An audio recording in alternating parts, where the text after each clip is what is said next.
ያለ ስማችሁ ስም ሲያወጡላችሁ ደስ ይበላችሁ። ክብራችን ሲወርድ በአደባባይ ስንተች ቱግ የምንለው ነገር እባብም እኮ ካላየማ ደግ ነው፣ ሲያይ ነው እኮ ምላሱን የሚያወጣው። እኛም ስንነካ አሁን እባብን ቀስ አርጋቱ ጅራቱ ላይ ቁሙበት። እንዴት ነው የሚሆነው? በቃ እንደዚህ ይቅለበልባል ማለት ነው። አንዳንዱ ሰው እንደዚያ ነው። ጅራቱ ላይ ትንሽ ነካ ስታደርጉት ሊውጥ ይደርሳል።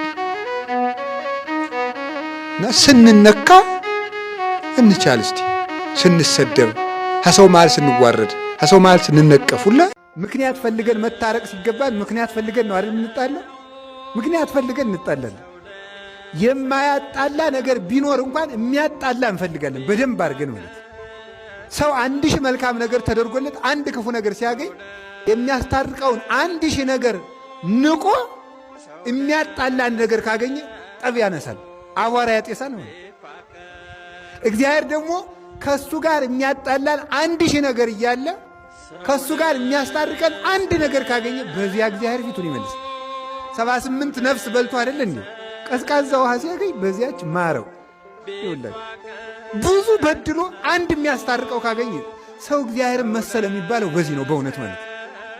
ብዙ በደል እያለ አንድ መታረቂያ ሲገኝ ፈልጎ የሚታረቅ ፈልጎ የሚጣላ አይደለም። ይሄ መስቀል ስታው ምንድነው? እንጨት በሉ እንጂ ተናገሩ። ምንድነው እንጨት? ይሄ ምንድነው? መስቀሉ ምንድነው? ይሄኛው አይናችን ምን አድርጎ ያየዋል? እንጨት በሉ። የውስጥ አይናችን የክርስቶስ መንበር አድርጎ ያየዋል። ተመልከቱ አይደለም ያለው? ተመልከቱ። ዝንቱ መስቀል መንበረ ነበልባል ዘኪሩቤል ቤት አምሳለ ስምኪ ማርያም ርቧሃት ወገጽ። ይህ መስቀል የኪሩቤል ባልንጀራ የሆነ ነበልባላዊ የእሳት መንበር ነው። ዓርብ ክርስቶስ ነግሶ የዋለበት እንጂ ተዋርዶ የዋለበት አይደለም። ንግስናውንም በምን ገለጠ ካላችሁ ሰማይና ምድርን አንቀጥቅጦ በመግዛት ነው። ፀሐይን በማጨለም ነው። ጨረቃን በማልበስ ከዋክብትን በማርገፍ መስቀልን መንበር አድርጎ ሰማይን ገዛ። መስቀልን መንበር አድርጎ ምድርን ገዛ። መስቀልን መንበር አድርጎ ሰይጣንን ገዛ። መስቀልን መንበር አድርጎ ሞትን ገዛ። ስናየው እንጨት ነው፣ በልብ ዓይን ግን የክርስቶስ መንበር ነው። እሱን ነው ማየት የሚገባ። ክርስቶስንም እኮ ሰው ማመን ያቃተው እኮ እሱ ነው። በዚህ ምክንያት ነው ሲታይ ክርስቶስ ይርባዋል። በዚህኛው ዓይናችን ክርስቶስ ድሃ ነው። በዚያኛው ዓይናችን ስናየው ግን ጸጋን የፈጠረ መለኮት። በዚህኛው አይናችን ክርስቶስ ይቆስላል፣ በዚያኛው አይናችን ግን ቁስለኞች ይፈወሳል። በዚህ አይን ስናየው ርቦት ከበለስ ቅጠል ፍሬ ፈልጎ ይሄዳል። በውስጥ አይናችን ስናየው እኔ የሕይወት እንጀራ ነኝ እያለ ይታያል። በዚህኛው አይናችን ስናየው ከውሃ ቀጂቱ እባክሽ ውሃ ቅስጂ ብሎ ደክሞ ወደ ኪሞ ጊዜ ኢየሱስ ነበረ። ጌታችን ኢየሱስ ክርስቶስ ደክሞት ከውሃ ጉድጓድ አጠገብ ተቀመጠ። ደክሞት ይገርመኛል። ሰማይና ምድር አለመደንገጣቸው ደንገጹ ብርሃናት ሶበነጸሩ ትትናሁ። ብርሃናት ከዋክብትና ጨረቃ የእሱን ትትና ባዩ ጊዜ ደነገጡ ይላል ያዕቆብ ዘሰበከ። ደነገጡ። ኃያላን መላእክት ጨርቅ ታጥቆ እንደ ባሪያ ለተማሪዎቹ ሲያገለግል ሲያዩት አደነቁ ይላል። እንደምን ያለ ትትና ነው አሉ። የሊቀ ካህናቱ ባሪያ በጥፊ ሲመታው ሰማይና ምድር ልፍረስ አሉ። ደነገጡ። ስናየው እንደዚያ ነው። ተኮንኖ የተፈረደበት ኩኑን ነው። ኩኑን ማለት የተፈረደበት ተፈርዶበት የዋለ ነው። በውስጥ አይናችን ግን ምንድን ነው ይመስላችኋል? በውስጥ አይናችን እሱ የተፈረደብንን መርገም የሚያነሳ ስናየው በግ ነው። በዛኛው አይናችን ስናየው ደግሞ እረኛ ነው። በግ ነኝ ይለናል፣ ይታረዳል፣ ይፈተታል። እረኛ ነኝ ይለናል፣ ሰይጣን ይቀጠቅጠናል፣ ከቀበሮ ያድነናል። እረኛችንም በጋችንም ነው። አጠርተን ማየት ይገባል። ይሄኛው አይንና ይሄኛው ጆሮ መስተካከል አለበት። እኛ የምንሰማው ነገር ሁሉ ተመልከቱ። የእግዚአብሔር የቤተ ክርስቲያን ትክክል ለመሆን የግድኛ የምንሰማው ነገር መኖር የለበትም። ያልሰማነው ብዙ አለ፣ ያላየነው ብዙ አለ፣ ያልደረስንበት ብዙ ነው፣ ያልዳሰስነው ብዙ ነው። በሚታይ በሚዳሰስ በሚሰማ ተሩጦ በሚደረስበት በሚሸተት በዚህ ሁሉ ሃይማኖት አይለካም። ከፍ ብለን እንድናስብ መድኃኔዓለም ከፍ እስቲ ሲበሽቀው ውዳሴ ማርያም የሚያነሳ ሰው አላውን ይኖራል የለም አይባልም። እግዚአብሔር ሰው ሞልቶታል። ግን በአብዛኛው አይመስለኝም። መትከንከን ነው። በሳሩ መሬቱን ቁፍር ቁፍር ቁፍር ቁፍር ቁፍር ቁፍር እጣትን ጠሽ ጠሽ ጠሽ ጠሽ ማድረግ፣ በእግር መሬትን ተም ተም ተም ተም ማድረግ። በቃ እንደዚህ ያለው መፍትሄ የሌለው እኮ መዋጨር ነው ዝም ብሎ። ወንድም የውዳሴ ማርያምን አንሳ ተፈስሒ ተፈስሒ ብለው 5 ደቂቃ ከቆየ ልብህ ጸጥ ይላል። ይኸው አሁን ጣና አሁን ረጋ እንዳለ ነው እንደሚታይ። ማታ እርግጠኛ ሆኜ ልንገራቸው አንድ ነገር፣ የሚሞቱ ሰዎች የበዙትና ሀገራችን የምትታመሰው በክፉ ሰዎች ነገር መጎንጎን አይደለም፣ በእኛ መርከስ ነው። እኛ ንጹሕ ከሆን ክፉ የሚመክሩ ሰዎችን ምክር ማን ያደርገዋል? እግዚአብሔር ይሽረዋል። ጠቢብ ውእቱ ዘያረስ ምክረ መካሪያን ተባ ውእቱ ዘያደቅቅ ይላል። ተመልከቱ፣ መዝራዕተ ኃያላን ይላል ኤጲፋንዮስ በቅዳሴው። የመካሪዎችን ምክር የሚሽር የሚያስረሳ እግዚአብሔር ጥበበኛ ነው። ምክርን የሚሽር ኃይልን የሚያደቅ ነው። የጎደለን ምንድን ነው ካልኳችሁ ንጽሕና። እግዚአብሔር የትም ቦታ ንጽሕና አጥቶሃል ነው የምላችሁ። ንጹሕ ከሆን እግዚአብሔር የሰው ችግር የለበትም። እግዚአብሔር በሰራዊት አይዋጋም። እግዚአብሔር ዝምታውም ውጊያ ነው። ግን ቅድስና ይሞላል። ሕሊናችን ሙቷል። አሁን እኮ እንዲሁ ዝም ብሎ ተስፋ ቁርጥ ያደርግ እኮ ነው ዝም ብሎ ማለት ነው። መንግሥተ ሰማያትን ማን አይቶት ብለህ ነው ይላል። ክርስቲያን ሆኖ ዘረኛ ከሚሆን ሰው ከሃዲ ሰው ይሻላል። ይሄ በጣም ከፍተኛ የሆነ ኃጢአት ነው። እኛውን ኃጢአት የሚመስለን ወይ ነፍስ መግደል ብቻ ነው ወይ ስርቆት ብቻ ነው። ዘረኝነት ግን የክርስቶስን አካሉን እየቆራረጡ የተለያየ ቦታ የማስቀመጥ ያህል ነው። ታውቃላችሁ? እስቲ አንድን ሰውዬ ወዳለሁ እያላችሁ ቀኝ እጁን ቁረጡና ሌላ ቦታ አስቀምጡት። ግራ እጁን ቁረጡና ሌላ ቦታ አስቀምጡት። አይኑን አውጡና እንዴ ተወዱታላችሁ ይባላል። እንዲህ ብታረጉ ቤተ ክርስቲያን የክርስቶስ አካል ናት። የዚህ ሀገር ተወላጅ ስንል ማንን የምንቆራርጠው? የክርስቶስን አካል ነው። ከዚህ በላይ አይሁድስ አንድ ቀን ነው የሰቀሉት። እኛ ስንት ቀን ነው ክርስቶስን እየከፋፈል ነው ያለ? ብዙ ጊዜ መዘግየትና ትዕግስት ይምታታብናል። ቆይ ላስብበት፣ ተረጋግቼ ላስብበት ብዬ ነው የምንለው። መዘግየታችን ነው እኛ እና ዳተኝነታችን፣ ወደኋላ መቅረታችን ሰይጣን ያዘገየንን ነው። ግን እያሰብንበት ብልሆች እንድንመስለን ያደርገናል። ትዕግስትና ዳተኝነት ግን የተለያዩ ናቸው። ዳተኝነት ጊዜን በአግባቡ አለመጠቀም፣ ትክክለኛ ነገር በትክክለኛው ሰዓት አለማድረግ ማለት ነው። ዳተኝነት ማለት በትክክለኛው ጊዜ ትክክለኛ ነገርን አለማድረግ፣ እሱ ዳተኝነት ይባላል። ይሄ እንዲያውም የሰይጣን አንዱ ፈተና ነው። ቅዱስ ጳውሎስ ሰይጣን አዘገየኝ ብሎ ተናግሯል አይደል? ሰይጣን አዘገየኝ ብሏል። እናንተን ላያችሁ እፈልግ ነበረ ለቆሮንቶስ ሰዎች ሲጽፍላቸው፣ ግን ሰይጣን አዘገየኝ ይላል። ማዘግየት የማን ስራ ነው? አንዱ የዲያብሎስ ስራ ነው። ስለዚህ አለመቸኮል የሚባለው ግን ከዳተኝነት የተለየ ነው። ምን ማለት ነው? አለመቸኮል ወይም መታገስ ማለት አስቦ ማድረግ ማለት ነው። አስቦ ከነፈተናው ከነትግሉ ከነአክሊሉ ከነውድቀቱ ከነትንሳኤው። ኃጢአት የሚባለው ነገር በዕብራይስጡ ካታህ ይባላል። ወደኛ ስንመልሰው ኃጢአት ማለት ከዓላማ መውጣት ወይም መንገድን መሳት ማለት ነው። መንገድ ስቶ መሄድ ማለት ነው። ኃጢአት ማለት ስነ መለኮታዊ ትርጉሙ ኃጢአት ማለት መንገድ መሳት፣ ዓላማን መሳት፣ ቱሚስ ተጎል ማለት ነው። ፊት ለፊት የሚሄዱበትን መስመር ስቶ መሄድ፣ እሱ ምን ይባላል? ኃጢአት ይባላል። ስለዚህ ኃጢአት መውጣት ነው፣ ከመስመር መውጣት ነው። ንስሐ ደግሞ ምን ይባላል? መመለስ ነው። ንስሐ ማለት ጸጸት ማለት ነው ተብሎ ተምራችኋታል። ንስሐ ተጸጸተ፣ ንስሐ ጸጸት ተብሎ ተምረናል። እሱ የንስሐው ይዘት ነው። የንስሐው ይዘት ነው። ንስሐ ምን ሊኖረው ይገባል? ቁጭት፣ ጸጸት፣ ለቅሶ፣ ሐዘን ሊኖረው ይገባል። አላበጀሁም ማለት ሊኖረው ይገባል። ንስሐ ግን ፍሬ ነገሩ ምንድን ነው ሲባል ንስሐ ማለት ወደ እግዚአብሔር ለእግዚአብሔር ጊዜ ከሌላችሁ ትጠፋላችሁ። የእውነት ለማስቀደስ ጊዜ የሌላችሁ ሰዎች እድሜያችሁ ያጥራል። ፍሬ አፍሩ፣ ካላፈራችሁ ትቆርጣላችኋል። ከእግዚአብሔር ጋር ጊዜ የሌለው ሰው እግዚአብሔርም ከእሱ ጋር ጊዜ ለተጠቀመበት ሰው 3 ሰዓት መንግሥተ ሰማያትን ያስገኛል። በቀኝ የተሰቀለ ወንበዴ መንግሥተ ሰማያትን የወረሳት በ3 ሰዓት ዝግጅት ነው። ዛሬ ለምን ይመስላችኋል የምንቀሰፈው? እግዚአብሔር ጊዜ ሰጠን አልተጠቀምንበትም። ስለዚህ እየቀነሰ ይወስድናል ማለት ነው። በሰጠን ጊዜ ካልተጠቀም ከእድሜያችን ቀንሶ ያነሳናል። የማያፈራለትን ዛፍ በጓሮ የሚንከባከብ ገበሬ ጅል ማን አለ? ቸርነትን ላልተጠቀም ያለ ስማችሁ ስም ሲያወጡላችሁ ደስ ይበላችሁ። ክብራችን ሲወርድ በአደባባይ ስንተች ቱግ የምንለው ነገር እባብም እኮ ካላየማ ደግ ነው። ሲያይ ነው እኮ ምላሱን የሚያወጣው። እኛም ስንነካ አሁን እባብን ቀስ አርጋቱ ጅራቱ ላይ ቁሙበት። እንዴት ነው የሚሆነው? በቃ እንደዚህ ይቅለበልባል ማለት ነው። አንዳንዱ ሰው እንደዚያ ነው። ጅራቱ ላይ ትንሽ ነካ ስታደርጉት ሊውጥ ይደርሳል።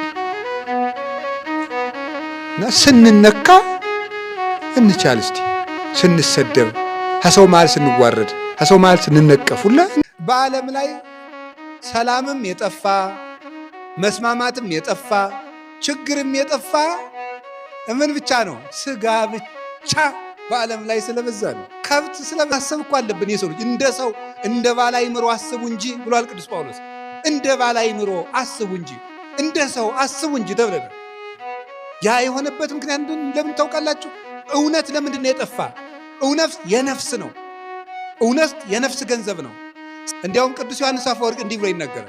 በዓለም ላይ 3 ጦርነቶች ግን የምነግራችሁ አንድ ቀን ባየነው ነገር ሁሉ ሰውን የመጨረሻ ማንነቱ ነው ብሎ መደምደም።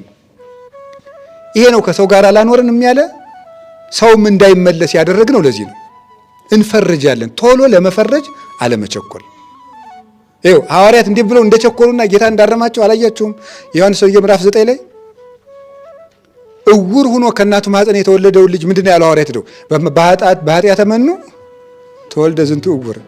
ይሄ እውር ይሁላችሁ፣ ይሄ እውር ምን ሆኖ ነው እውር የሆነ ብለው እኮ አይደለም የጠየቁት። ምንድነው ያሉት? በማን ኃጢአት ነው ብለው ነው የጠየቁት። እውር ሆኖ ስለተወለደ ምንድነው ያደረጉት? ወይ የራሱ ኃጢአት ነው ወይ የዘመዶቹ ኃጢአት ነው ብለው ፈረጁት። ጌታ ግን እሱም አልበደልም እናት አባቱም አልበደሉ አረማቸው። ቶሎ ብላችሁ ሰውን ለኃጢአትና ለሰይጣን አትስጡት ብሎ ነው ያረማቸው ጌታ። ሐዋርያት ቶሎ ብላችሁ አትፈርጁት። እስኪ እስከ መጨረሻው እስኪ ቆዩ ነው። እስከ መጨረሻው ቆይታችሁ እዩት። 1 ጊዜ 2 ጊዜ 3 ጊዜ 4 ጊዜ እንደውም ስንት ጊዜ ነው ያለ? ወንድም ቢበድልህ ስንት ጊዜ ይሆነ ያለ? 7 ጊዜ 70 አይደል ያለ እንዴ? ፍጹም እስከ መጨረሻው ድረስ ታግሰህ ነው። ከዚያ በኋላ እንደው አይ የሰው እንኳን እንደው አይሆንም ልትል እንኳን ምችል እስከ መጨረሻው ቅታ ድረስ ተለፍቶ ለምንፈልገው ነገር መቸኮል የለብንም። ሁሉም ነገር በጊዜው ይደርሳል። ችኩልነት ነው እንደዚህ የሚያጠፋን። አሁን እንትን ይሄ ዲያቆኑ ችኩል ነው፣ እንትኑ ችኩል ነው። ቶሎ ብሎ ቄስ መሆን ይፈልጋል። ቶሎ ብሎ እንደው በቃ እውነቴን ነው የምነግራችሁ ማለት ነው። ቸኩሎ አብረሮ ነድቶ ይጥለዋል ገደል ላይ ቸኩል። እንግዲህ አሁን ይሄንን ነገር እኔም ቢሆን እየተፈተንኩበት ሊሆን ይችላል የምነግራችሁ እኮ አይደለም። እንዲያውም እንደ እኮ በዚህ በመጽሐፈ መነኮሳት እኮ ይባላል አይደል? ላልተፈተነ መነኩሴ ጾርህን አትናገር ይባላል አይባልም? ቢነግሩት ምን ያደርጋል? ያቃልላል ነው።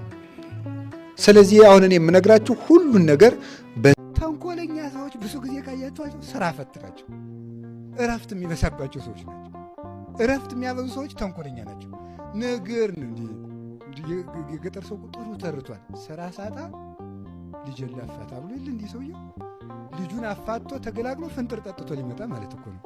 እንደዚህ እኮ ነው ስራ ፈት እኮ እንደዚህ ነው በእውነቱ ማለት እና ስራ መፍታት ስራ በዘመናዊ አነጋገር ተብሏል አይደል? ስራ የፈታ አይምሮ የሰይጣን ቤተ ሙከራ ነው የሚባለው። ሰይጣን ኃጢአትን የሚሞክርበት ማለት ነው። ቅዱስ ዮሐንስ አፈወርቅም ይላል ሰይጣን ኃጢአት ያዋጣኛል አያዋጣኝም የሚለውን የሚሞክረው በሰነፍ ሰዎች ነው ይላል።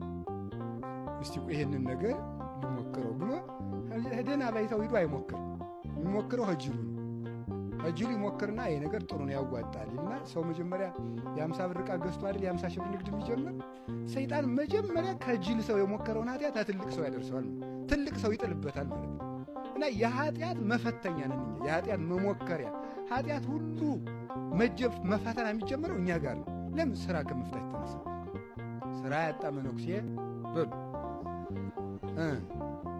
የትክክለኛ ጥቅስ እኮ የገዳሙ ስራ ካለቀ ቆብህን ቅደድና እንደገና ስፋው ነው። ምክንያቱ ለምንድን ነው? ቁጭ ስትል ኃጢአት እንዳያሳስብህ ማለት ነው። ቁጭ ስትል ኃጢአት እንዳያስብህ። አሁን አንዳንድ ጊዜ እንዲህ ያደርጋል ዲያብሎስ፣ ተንኮለኛ። ስግደቱን ያስጠላል፣ ቆሜ ልጸልይ ሲሉ ደግሞ ያስጠላል። በኋላ ምን ያደርጋል ደግሞ? እንቅልፍ ልተኛ ሲል፣ መተኛት እራሱ እኮ ጥሩ ነገር ነው። አንዳንድ ጊዜ እንቅልፍ ሲሉ ደግሞ እምቢ፣ አይንን ፍጥጥ አድርጎ ማለት ነው። የዚህ ጊዜ ነው እንግዲህ ችግሩ ማለት ነው። የዚህ ጊዜ ይኸውላችሁ፣ ልተኛ እምቢ፣ ልስገድ እምቢ፣ ልጸልይ እምቢ፣ ደግሞ አይምሮን ማጨናነቅ ምን እንደሆነ ደግሞ አይገባንም። በምን እንደምንጨነቅ እንኳን ደግሞ ሳናውቀው ማጨናነቅ ይጀምራል። ይሄ ነው ስራ መስራት። ይሄንን የሚያቀለው ሁለት ነገር ነው። አንደኛ እምቢ ቢልም መስገድ ነው ከተቻለ፣ ካቃተ መንከባለል ነው በስዕል ፊት። ይሄም ካልሆነ ምን ማድረግ ነው? ስራ መስራት ነው። ጾምና ጸሎት የማያጠፉትን ሰይጣን ስራ ያሸንፋል። ስራ መስራት ማለት ለያንን ስራ እንደ ጳጳስ ሆኖ ሰው ጳጳስ ሆኖ ለክብር በቅቶ መልአክ እስከ ማነጋገር የበቃውን ጳጳስ እኮ ኃጢአት አልጠፋለት ሲል መልአኩ ተገልጦ ምንድን ነው ያለው? ስራ ካልሰራ አይጠፋልህም፣ ያውም የትህትና ስራ ነው። ስለዚህ ምንድን ያደረገ? የጵጵስና አስኬማውን አውልቆ ተራቆብ ለብሶ የመነኮሳትን መጸዳጃ ሲያጸዳ ያድር ነበር። ከዚያ በኋላ ጠፋለት ማለት ስራ ከሰራ ይጠፋልሃል። ያውም ደግሞ የምን ስራ ነው ያደረገው? የትህትና ስራ። የተናቀውን ስራ ለእኔ ስጡኝ በል ነው። የተናቀውን ስራ ለእኔ ስጡኝ ካል በዚያ በተናቀው ሰዎች ሲንቁ እግዚአብሔር ደግሞ ያከብራል። ሰዎች ሲንቁ አጋንንት ደግሞ ምን ያደርጋሉ? ይኸውላችሁ አንድ ነገር ንገራችሁ። የተመቻቸው ቦታ፣ የተመቻቸ ጊዜ፣ የተመቻቸ ሰው ፍለጋ በደከምን ቁጥር የልብናችን ጉልበት ይደክማል እንጂ አናገኝም። ጥሩ ጓደኛ ባገኝ ጥሩ ሰው ሆናለሁ የሚባል ነገር የለም፣ አይገኝም። ቁርጡ ነው። ለምን? ዲያብሎስ አለ። ዲያብሎስ እስካለ ድረስ፣ ስሜት እስካለ ድረስ፣ ዓለም እስካለ ድረስ፣ ስጋ እስካለ ድረስ ራሱን የጣለ ጓደኛ ማግኘት አይቻልም። ለሰው የሚኖር ጓደኛ ማግኘት አይቻልም። ለምን? እናቶ ክብር አለዋ፣ እነ ኩራት አሉ፣ እነ ስሜት አሉ። ስጋ እኔ ይበልጥ የሚያሰኝ ዲያብሎስ ደግሞ አለ፣ ራስን የሚያስወድድ በራሱ ያለው የዓለሙ ብልሃቱና መንገዱ ፍልስፍናው ሌላ ነው። ታዲያ ጥሩ ሰው ሳገኝ እጸድቃለሁ? የለም። ያለንን ወንድም ያለንን እህት ተጠቅመን መዳን ነው ያለም ድርሻው። ሰው ፍለጋ እግሩን የሚያደክም ሰው ልቡ ይወልቃል እንጂ ሰው ያገኛል። የራስን ልብ ራስን ማስተካከል በጣም እኔ እስከዛሬ ድረስ እንደው አይባልም እንጂ ከተማሩ ሊቃውንትም እንደው በጸሎት ከተጠቀሙ ከአንዳንድ አባቶችም ስሰማ ሰይጣንን ለማሸነፍ ምን ላድርግ ተብለው ሲጠየቁ ከቤተ ክርስቲያን አትለይ ነው የሚሉት። ከቤተ ክርስቲያን የማይለይ ሰው አጋንንትን ማሸነፍ ይችላል። አውቀው ምናልባት አጋንንት እዩ ይሄን መፈተን እንችላለን። አጋንንት በጣም አጥብቀው ጦርነት የሚከፍቱብን ደጋግመን ቤተ ክርስቲያን በሄድን ሰሞን። እንደውም አንዳንድ ጊዜ ምን ሊያደርግ ይችላል? ለምን ገልጬ አልነገረውም? አንዳንዱን ቤተ ክርስቲያን ውስጥ ሲገባ ስዕላትን ሊያሰደበው ይችላል። መጥቼ ከምሳደብ ቤቴ ቁጭ ብል ይሻላል ሊሱል ይችላል። አንዳንዱን ደግሞ ከቤቱ የማይነሳበትን የዝሙት ጾር ቤተ ክርስቲያን ውስጥ ይገባል ሊፈትኑ ይችላል። ለምንድን ነው መሰላችሁ ያን የሚያደርግበት ምክንያት? ያን የሚያደርግበት ምክንያት መጀመሪያ ሐሳቡን ያመጣና እዚያ በሄድን ቁጥር እንደምንድንና ድል እንደምንነሳው ስለሚያውቅ በምን ይዘናል? ይሄንን ሐሳብ እያሰብክ እንዴት እዚህ ትመጣለህ? አታፍርም ወይ? ይሄ እኮ ንጹሐን የሚያገለግሉበት የእግዚአብሔር ሥጋና ደም የሚፈተትበት የክርስቶስ ቤት እኮ ነው። ይህን ሐሳብ ይዘራበታል። ተስፋ ቆርጦ ከቤተክርስቲያን እንዲወጣ ነው። በፍጹም ክርስቶስ ያ ሐሳብ የኛ እንዳልሆነ ያውቃል። እኛ እንደማንፈልግ ቢያንስ እንኳን እርኩስ ብንሆን እንኳን ከቤቱ ውስጥ እንደዚያ መሆን እንደማንፈልግ ግን ያውቃል። አቅቶን ሰይጣን ክፉ ሐሳብ ዘርቶብን እንደሆነ እግዚአብሔር ድካማችንን ያውቃል። ለዚህ እኮ ነው እስመ አንተ ተአምር ድካሞ ለሰብእ፣ አቤቱ አንተ የሰውን ድካሙን ታውቃለህና። እስኪ በሉ ሁላችሁም የሰውን ድካሙን ምን ትላለህ ነው ታውቃለህ። ስለዚህ ምንም አይነት ፈተና ቢኖርብን ክፉ ሐሳብ ቢኖር ማን ነው መሰላችሁ አሁን ዛሬ ለቅዳሴ ጀርባ የሰጠው? ህዝቡ ይመስላችኋል? ዲያቆኑ ራሱ እኮ ዲያቆኑ እንዴ እየቀደሰ ለሴት ቴክስት የሚያደርግ አይኖርም ብላችሁ ነው? ደህና ነሽ ወይ ናፍቀሽኛል የሚል ይኖራል እኮ እየቀደሰ ይኖራል እንደዚህ የሚያደርግ ማለት ነው። ይህ አይደለም ወይ ችግሩ? ለመቅደሱ ጀርባ መስጠት። መቅደስ ውስጥ ቆሟል። ቢያንስ እንኳን ሰው ቀድሶ እስኪወጣ እግዚአብሔር ማሰብ ያቅተዋል? ወተንማ መቼ ስንወጣለን እንወርዳለን። እንዴት ሰው ቀድሶ እስከሚወጣ እንኳን እግዚአብሔርን አይፈራም? እዚያ ውስጥ እኮ ነው መባላል። አንተ አውሬ የተሰበሰበ እኮ ነው የሚመስል ቀዳሽ እኮ አይደለም። እንዲህ ነውር አይደለም? እዚያም ውስጥ መባላት ዲያቆን ናማይችን አስብ። ይሄ ችግር ነው በእውነቱ ማለት ነው። ይሄ ነው ለመቅደሱ ጀርባው ነው። ላይለ ይኩን ህሊናክሙ አይምሮ ሀበዘ ትቀውሙ በሰማይ ያሉ ልብክሙ ዋጽሙ ዜና ሰናይ ወያለማፈር። ህሊናችሁ ወደ ላይ ይሁን እኮ ነው። ዲያቆን እኮ ነው እንደሚለው ይገርማችኋል። ዲያቆኑ ህሊናችሁ በሰማይ ይሁን ይላል። እሺ ቀጥል ዲያቆን። አይምሮ ሀበዘ ትቀውሙ የቆማችሁበትን ቦታ አወቁ። እግዚአብሔር ያሳያችሁ። እስቲ በሉ በሞቴ የቆማችሁበትን ቦታ እሱ ራሱ እኮ የቆመበትን ቦታ ረስቶ ነው። እሱ ራሱ ይገርማል። ልቶ እንዲህ ትንትኗን ይችን አክሊሏን ያደረግና ሴቶች ሲያዩ እንደው እንዴት ነኝ። ይሄ ጀርባን መስጠት ነው። ይሄ ጀርባን መስጠት ነው። የኔ ድምፅ መልካም ነው፣ ያንተ ድምፅ ጅል ነው ማለት። በበዓል ቀን መቀደስ የሚገባኝ እኔ ነኝ ማለት። ትልልቅ ቀን መቀደስ የሚገባኝ እኔ ነኝ ማለት። ይሄ ሁሉ ጀርባን መስጠት ነው። ለመቅደሱ ጀርባውን ሰጥተነዋል። ለቅዳሴው ይህንን እናንተ ራሳችሁ ለቅዳሴው ጀርባችንን ሰጥተነዋል። ማስቀደስ የሚፈልግ የለም። እንኳን ማስቀደስ መቀደስ የሚፈልግ እኮ የለም። ስራው ሆኖበት ነው የሚቀድሰው። ቀዳሽ ቢያገኝ ዓመት ሳይቀድስ ይኖራል። ሰበካ ጉባኤ ባይቀጠው ማለት ባይቀጠው ሳይቀድስ በቃ ቁጭ እንትን ቄስ መንክር አቤት ማክሰኞ ትቀድስልኛል እንሰነ እግዚአብሔር ይስጥልኝ እግዚአብሔር ይስጥልኝ። ሰው ሲቀድስ ማንን የሚቀበል ይመስላችኋል? ክርስቶስን ነው። ሰው ክርስቶስን የሚቀበልበትን ቀን ማሳለፍ ይፈልጋል። በጣም እኮ ነው የሚያስደንቀው። ክርስቶስን የሚቀበልበትን ክርስቶስን የሚያገኝበትን ቀን ክርስቶስን የሚበላበትን ቀን መግፋት ይፈልጋል። ሊበላ እኮ ነው ሊበላ 7 ሰዓት ለመብላት ብሎ ነው እኮ ክርስቶስ 9 ሰዓት እየጠበቀው ቅዳሴውን ቀድስልኝ። ዲያብሎስ ሁልጊዜ በሰው ልጆች አእምሮ ውስጥ የሚዘራው ዘር እግዚአብሔር አብሯቸው እንዳለ እንዳያስቡ ማድረግና መርሳት ነው። ይህን የሚያደርግበት በብዙ ነው። በጥርጥር መከራውን እንዲያዩ በማድረግ እግዚአብሔርን ትተው መከራውን እንዲያዩ በማድረግ አንዳንድ ጊዜ ደግሞ ቀድሞ ኃጢአት ያሰራና ኃጢአታቸውን በማዘከር ይህን ሁሉ ኃጢአት የሰራህ ሰው ስለሆንክ እግዚአብሔር ካንተ ጋር ሊኖር አይችልም ብሎ በህሊናቸው ይህን ዘር ይዘራል። የዚያን ጊዜ ሰዎች ከእግዚአብሔር ይኮበልላሉ። እግዚአብሔር ከኛ ጋር የሚፈልገው ይሄ ነው። አሁን አንድ ሰው እየወደዳችሁ ትጠላኛለህ ብትሉት ደስ አይለው። አብሯችሁ እየኖረ አንተ እኮ እኔን ትተኸኛል ብትሉት ደስ አይለው። እግዚአብሔር ሰው ሲያምኑት ደስ ካለው እግዚአብሔር እንዴት ሲያምኑት ደስ አይለው? እግዚአብሔር የሚጠላው ነገር የሚጠረጥረው ሰው ነው። ትቶኛል የሚለው ሰው ነው። አይረዳኝም የሚል ሰው ነው። ተለይቶኛል የሚል ሰው ነው የማይወደው። ከኛ የሚፈልገው አንዳች ነገር የለም፣ እንድናምነው ብቻ ግን ይፈልጋል። የሚፈልገው ይሄን ነው፣ አብሮን እንዳለ እና እግዚአብሔር ሁልጊዜም ከኛ ጋር ብንበድልም ባንበድልም ዘወትር አይኖቹን ከኛ አይመልስም። ያለንም እየጸለይን መከራ ይጨምራል፣ እየጸለይን መከራ ይጨምራል፣ እየጸለይን መከራ ይጨምራል። ይሄ ሲሆን እግዚአብሔር ታዲያ የት ሄዶ ነው ማለት እንጀምራለን። እግዚአብሔር ግን ለሁለት ነገር መከራን ያበዛል። እየጸለይን ራሱ መልካም ሰዎች እንዲጠቀሙ አክሊል እንዲያገኙ እንዲሞቱ፣ ክፉ ሰዎች ደግሞ ቆይተው የማይረቡ ስለሆነ በጊዜ እንዲሸከፉ፣ ቢያንስ ጥቂት መልካም ነገር ካለቻቸው ያቺ ሳትበላሽ እንዲሞቱ፣ ለሁለቱም ሞትና ሰይፍን ያመጣል እግዚአብሔር።